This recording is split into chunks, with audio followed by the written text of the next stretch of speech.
Though Walt only lived in Marceline, Missouri for 4 years of his childhood, he never lost touch with the charms of life in a turn-of-the-century American town. In the years ahead, Walt would often dream of recreating for himself and others that simpler world. As a teenager, Walt found the time to take some lessons. I went to Saturday classes at the Kansas City Art Institute when I was 14, he recalled. When I went to Chicago, I went to the Academy of Fine Arts 3 nights a week while I was going to high school. Then, after I'd been there for a while, I went into technique and I studied cartoon technique.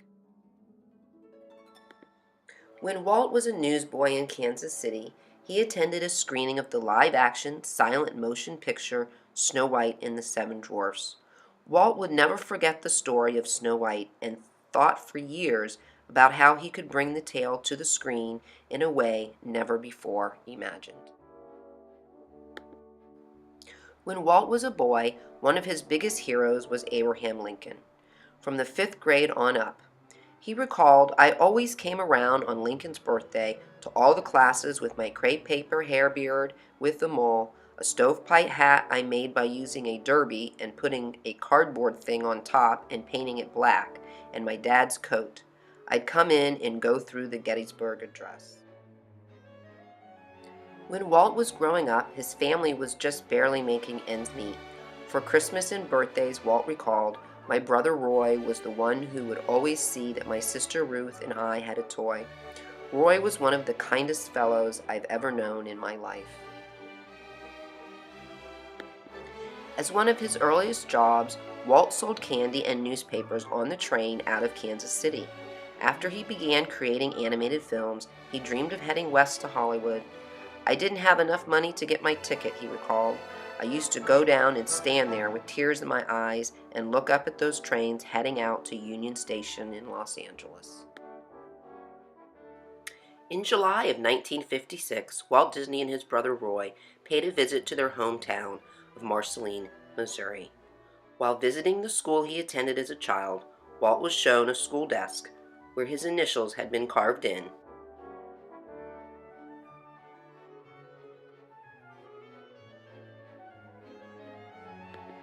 In the early 1920s, cartoons were becoming more and more popular. "I was thinking," Walt once recalled, "if I had something novel, instead of parroting the other cartoons, I might crack the market. They have the cartoons working with the humans. Maybe I'll pull a reversal on that. I'll take a real person and put them into the drawing." So I made Alice's Wonderland. When Mickey Mouse made his debut in Steamboat Willie, audiences were delighted by the new marvel of synchronized sound, with music and dialogue perfectly matched the action on screen. Walt Disney recalled how he first gave his voice to Mickey. "I kept saying, 'No, it's more like this,' and the guys said, 'Well, Walt, why don't you do it?' So I did. Yeah, I'm a character." On a train from New York to Los Angeles, Walt dreamed up a new character to star in his next cartoon, a mouse named Mortimer.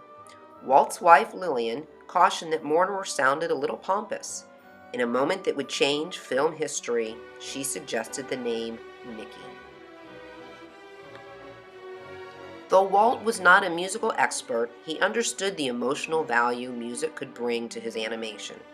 Following the phenomenal success of Mickey Mouse, Walt created a new series of animated stories told without dialogue, relying totally on images and music. He called them silly symphonies. As Walt's animated films became more ambitious, he found he had to improve the skills of his animators. He recruited faculty members from Chouinard Institute to hold classes at the studio. There was a need for the study of movement, simplification of lines. That applied to our business, so I set up a school.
Disney's 1932 Silly Symphonies, Flowers and Trees had introduced color to animation, but it was the 1935 short, The Band Concert, that brought Mickey into full spectrum of Technicolor.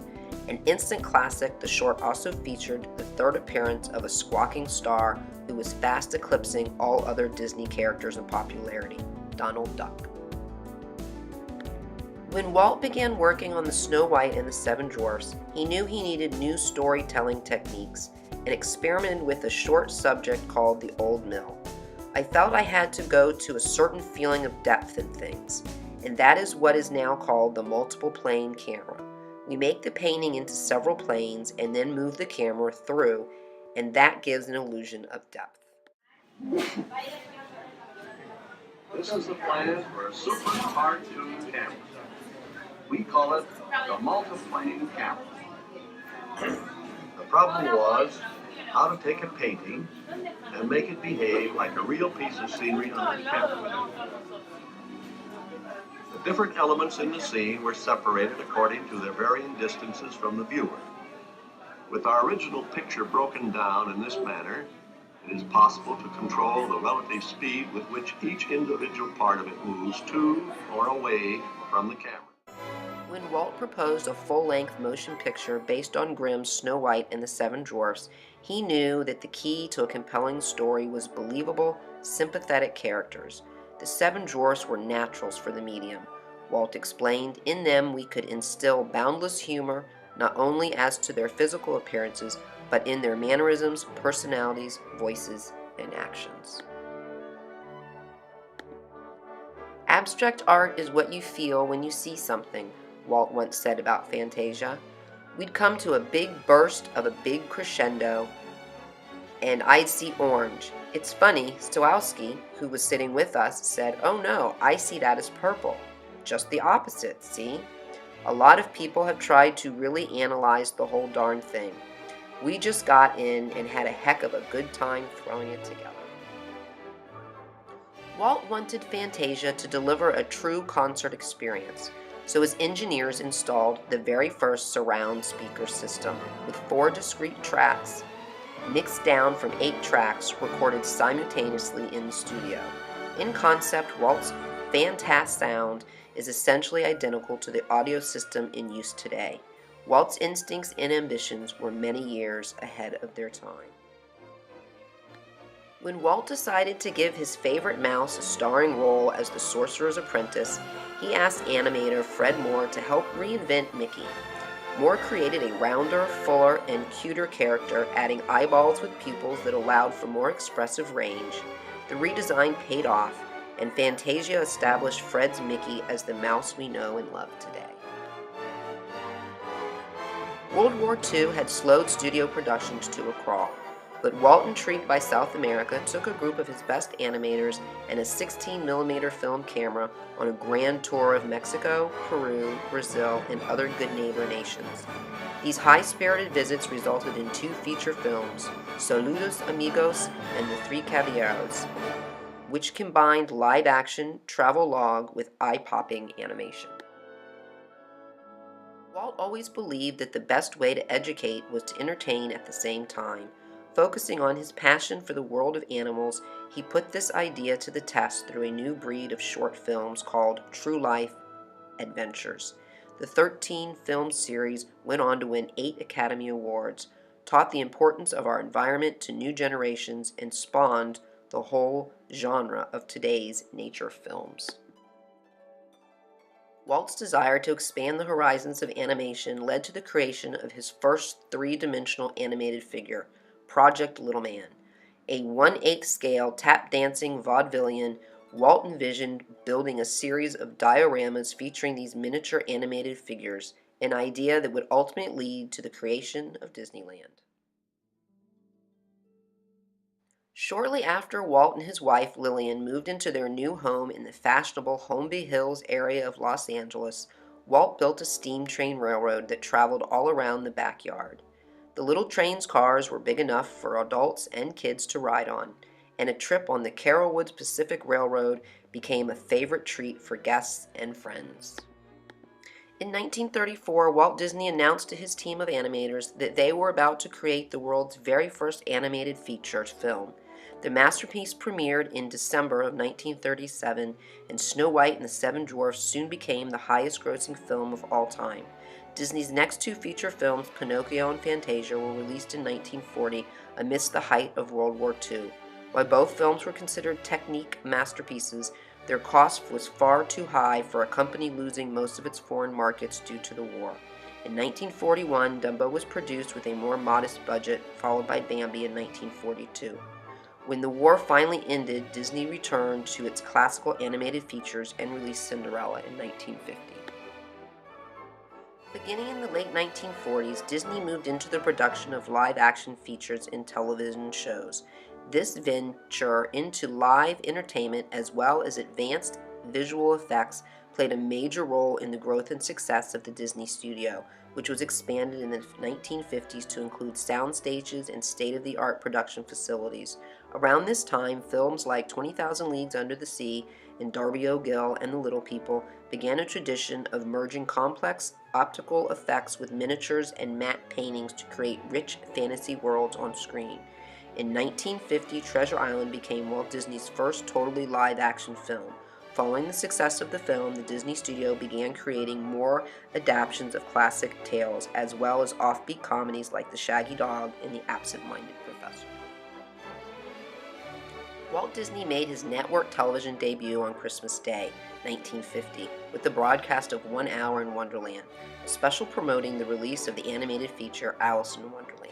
Recognizing the potential that television had to help bring his latest dreams to the world in 1954, Walt launched the Disneyland television show.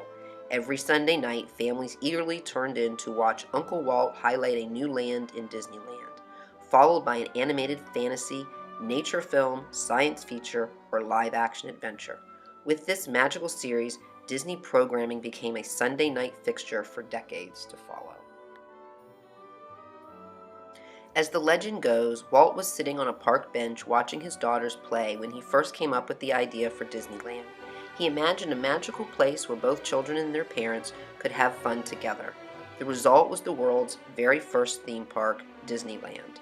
In the 1950s, while Walt's dream park was under construction, he used his new television show Disneyland to share his lofty visions and plans with eager audiences of all ages, right up to the live broadcast of Disneyland's grand opening on July 17, 1955.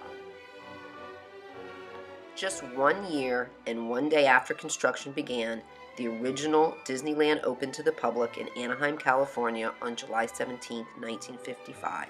The grand opening ceremony was broadcast live on ABC television and featured parades, the biggest guest celebrities of the day, a cast of happy Disney characters, and of course, Walt Disney himself. The original 5 lands of Disneyland were Main Street, USA, Adventureland, Tomorrowland, Fantasyland, and Frontierland. New Orleans Square was added in 1966, and Bear Country, which later changed to Critter Country, opened in 1972, and Mickey's Toontown premiered in 1993. A galactical new land, Star Wars Galaxy's Edge, will debut in 2019. Did you know the Mickey Mouse Club was around long before Annette? Mickey's famous club debuted in 1929 with meetings held in the local movie theaters during Saturday matinees. In 1955, the club was reborn when television brought Mickey into every child's home as host of his own daily TV show.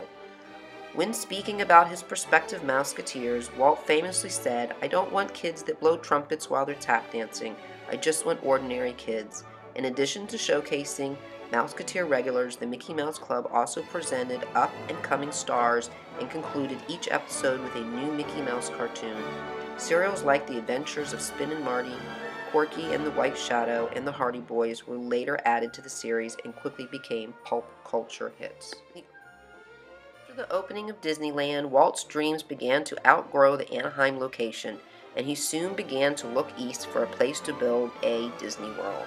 "There's enough land here," he said, of the 28,000 acres of wilderness in Central Florida, "to hold all the ideas and plans we can possibly imagine." Imagineers designed Walt Disney World based on Walt's dreams and initial direction. Sadly, Walt passed away a year before construction began. Walt Disney World opened October 1st, 1971 with Magic Kingdom, 2 hotels, and a campground. The Florida property has since grown to 4 theme parks, 27 themed resort hotels, 2 water parks, several golf courses, and a camping resort, and the entertainment and shopping district Disney Springs. Early days of animation, Disney studio animators created the illusion of movement with thousands of drawings, which they sketched and rolled using special animation paper.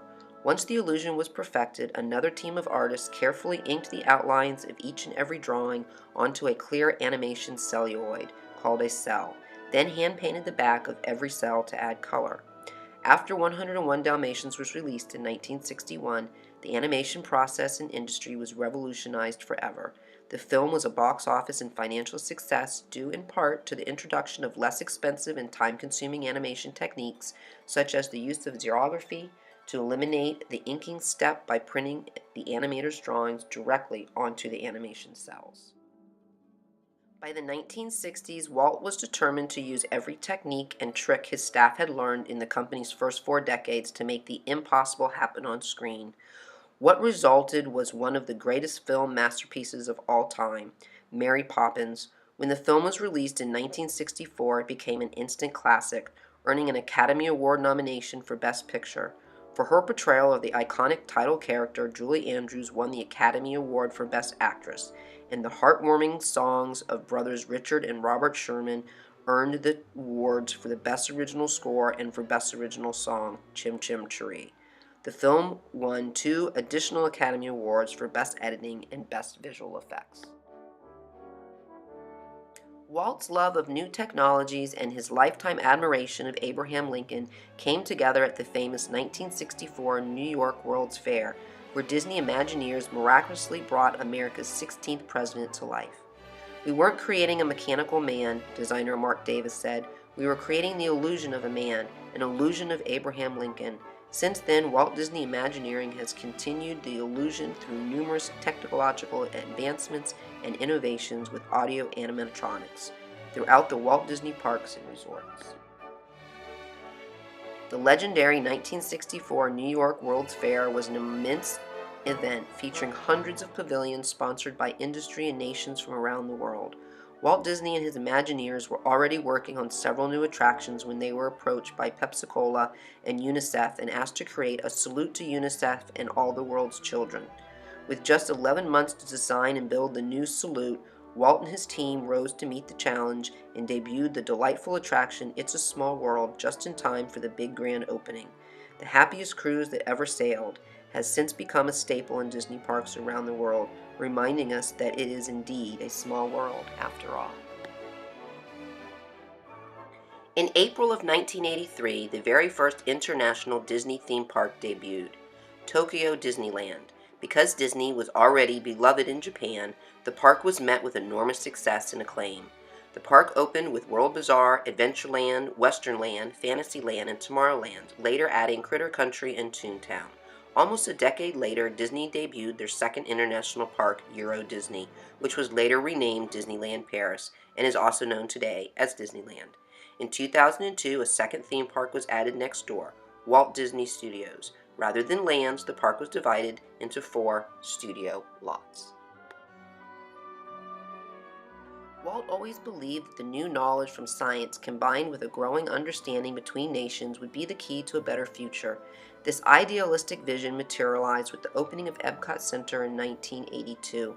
This forward-looking park, whose name was later shortened to Epcot, combines fantastical worlds of wonder with a showcase of world cultures. Disney MGM Studios opened in 1989 as Walt Disney World's 3rd theme park. Later renamed Disney Hollywood Studios, this park celebrates film, television, music, and theater, while paying homage to the heyday of Hollywood in the 1930s and 40s. Disney's Animal Kingdom opened in 1998 with the gigantic Tree of Life as its centerpiece. This is Walt Disney World's largest park, spanning over 500 acres. The park is dedicated to the magic of nature, both real and imagined, and features 5 lands, including Pandora, the world of Avatar.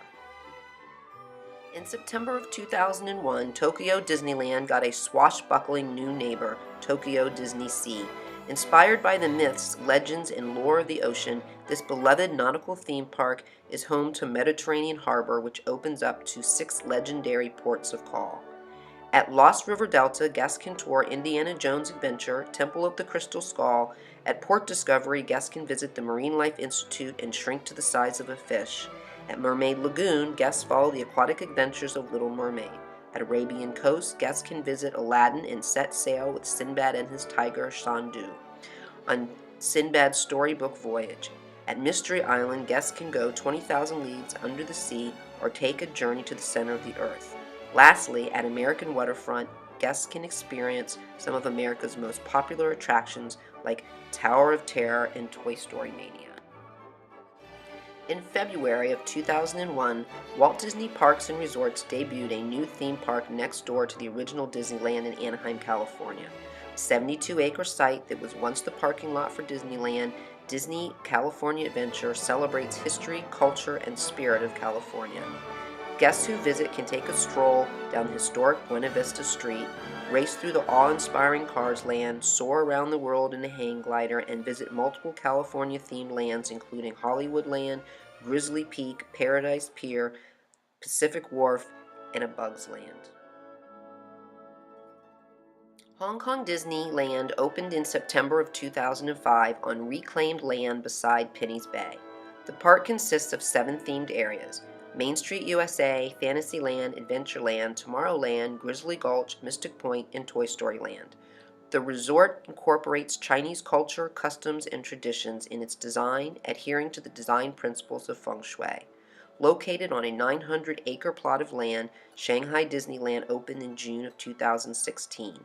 The 6 breathtaking lands include Gardens of Imagination, Mickey Avenue, Fantasyland, Treasure Cove, Adventure Isle, and Tomorrowland.